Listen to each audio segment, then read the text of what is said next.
ceramahnya sudah lain tentang kenapa sulit berzikir itu. Yang sulit itu Allah yang terhijab atau kita yang terhijab? Allah yang terhalang atau kita yang terhalang? Allah yang sulit atau kita yang sulit? Maka dijawab oleh Allah Subhanahu wa ta'ala oleh Imam Athaillah Skandari dengan kalimat al-haqqu laisa bimahjubin. Allah al-haq yang maha hak. Al-haq itu digunakan dengan kata hijab, itu menunjukkan al-haq itu yang maha real. Dulu di Pakistan ada seorang filosof namanya Muhammad Iqbal, ya, bukunya bagus sekali, Islamic Thought, berbicara tentang bagaimana mereformasi pemikiran Islam di zaman Islam sedang runtuh. Silakan dicari bukunya, ya.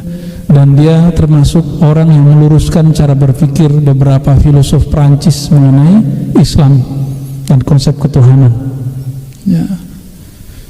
Muhammad Iqbal itu menyebut Allah al-haq, lalu beliau mengerti, oh inilah alasan kenapa dulu Al-Hallaj mengatakan anal haq.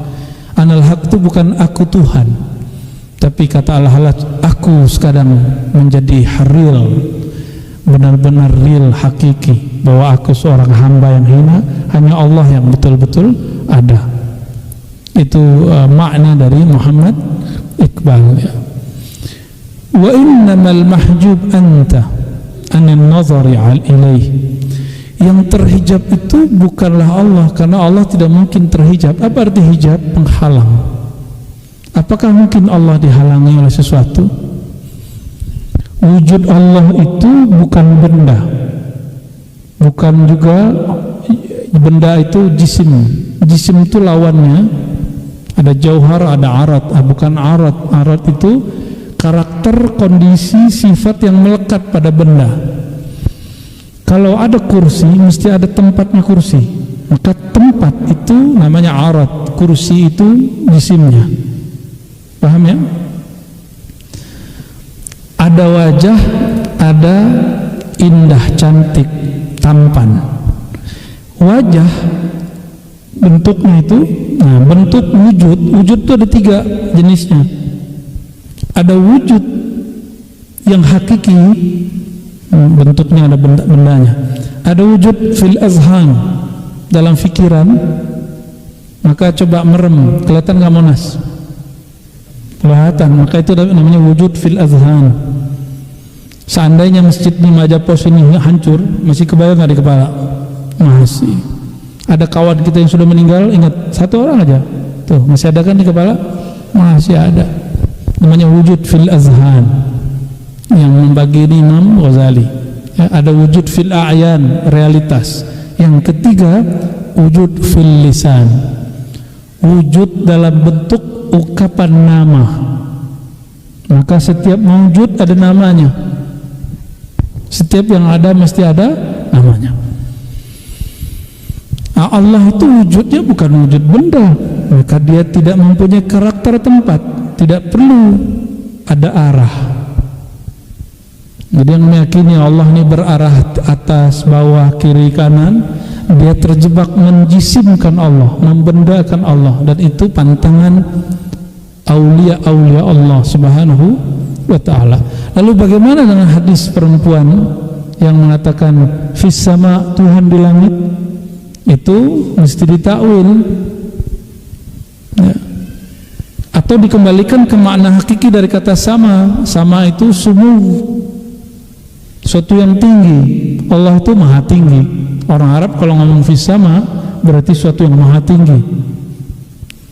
Kenapa hadis ini bermasalah? Kenapa mesti wajib ditakwil? Karena si perempuan diriwayatkan dia nggak bisa ngomong. Kok di hadis itu dia ngomong fis sama? Berarti hadis ini mudharib, ya? Kok bermasalah hadisnya? Meskipun ada di Sahih Muslim, tapi fiqhul hadisnya, cara memahami hadisnya ada seninya, ya. Nanti kalau ngaji itu sama Buya Zul Asfi, Pak, ya, diundang beliau ngaji hadis, ya. Tafadhal. Wa innamal mahjub anta 'anil nazari ilaih. Yang terhijab, terhalang itu kamu, bukan Allah. Allah enggak pernah terhijab. Kalau Allah luput sedikit saja, sebentar saja, sedetik saja, satu biji zarah saja di alam, itu hancur langsung alamnya. Maka Allah ini dengan kita selalu ada ta'alluq, ada alaqah, hubungan yang hanya Dia yang tahu. Ya. Nggak boleh putus, hilang, binasa.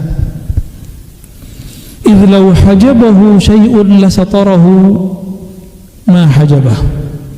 Seandainya Allah itu terhijab oleh sesuatu, berarti Allah terhalang oleh sesuatu, berarti penghalangnya lebih kuasa dong daripada Allah, gitu maksudnya. Walau kana lahu sa'irun lakana liwujudihi hasirun wa kullu hasirin li syai' fahuwa lahu qahirun. Ya, seandainya Allah itu bisa dibatas-batasi, dihalang-halangi, berarti Allah itu masih dikuasai, bukan menguasai. Jadi yang terhijab kita atau Allah? Kita yang terhijab. Apa yang hijab? Persepsi. Diajak ngaji akidah, salah. Ya, hari gini masih ngaji akidah, ngajak ngaji sunnah bid'ah, salah juga. Tuh ngikutin kata-kata orang awam tuh. Enggak juga awam, kiai ngomong. Saya masih ingat 2000 saya mulai ngaji yang serius sekali. 2016 udah mulai ngaji hadis yang serius secara terbuka. Tadinya hanya ke teman-teman, ya, hanya di pesantren, hanya ke teman-teman yang di majelis. Kita bawalah kajian hadis. Hari gini inti ngaji hadis, itu ulama aja tuh ngaji begitu. Yang ngomong siapa? Ulama juga. Ya. Udah saya ganti ngaji fikih, usul fikih, sunnah bid'ah kita buka, karena banyak ulama kita minta tolong teman-teman kita yang ahli sunnah beramal tapi nggak punya dalil. Kita jelaskan sunnah bid'ah. Apa kata kawan, ustadz juga nih orang, ya. Diapain bagusnya ustadz ini, ya? Ngapain hari gini masih bahas sunnah bid'ah? Tuh salah lagi.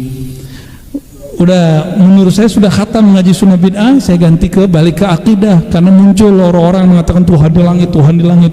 Kita buka lagi kajian sifat 20, apalagi kata orang ini kajian level tinggi, ya, orang awam nggak sanggup. Tapi saya lihat ngaji ilmu akidah rame tuh. Kita buka daurah akidah Tohawi rame, daurah Imam Ghazali di Bandung waktu itu rame. Belum kita ngaji di YouTube gitu, belum ada orang buat begitu. Masih rame, alhamdulillah. Nggak ada tuh saya tanya, berat nggak otaknya jadi ini pecah nggak? Enggak, malah kecanduan.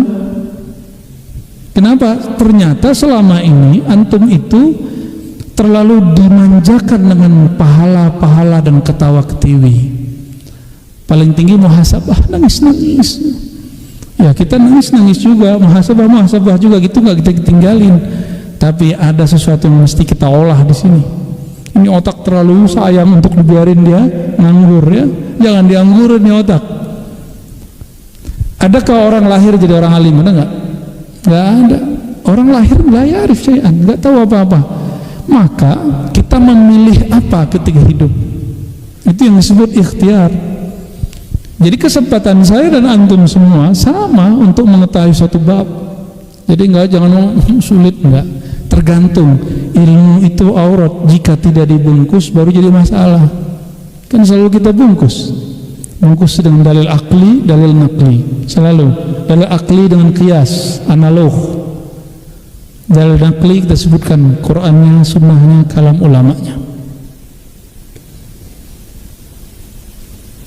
Dulu kalau ngaji hikam tuh santri-santri ngomong ini, lu ngaji hikam mau jadi wali. Itu saya ngomong ustad loh. Dan tidak sedikit ada kiai ngomong ngaji hikam ente gila nanti. Oh, ternyata ini ustad, nggak tahu ustad bidang apa dia nggak tahu kalau ada orang ngaji hikam tambah waras. Yang gila itu bukan hikam, ilmu hikmah, ilmu kanuragan. Banyak yang asik di alam itu. Mereka sebenarnya nggak gila, mereka cuma asik di alam itu.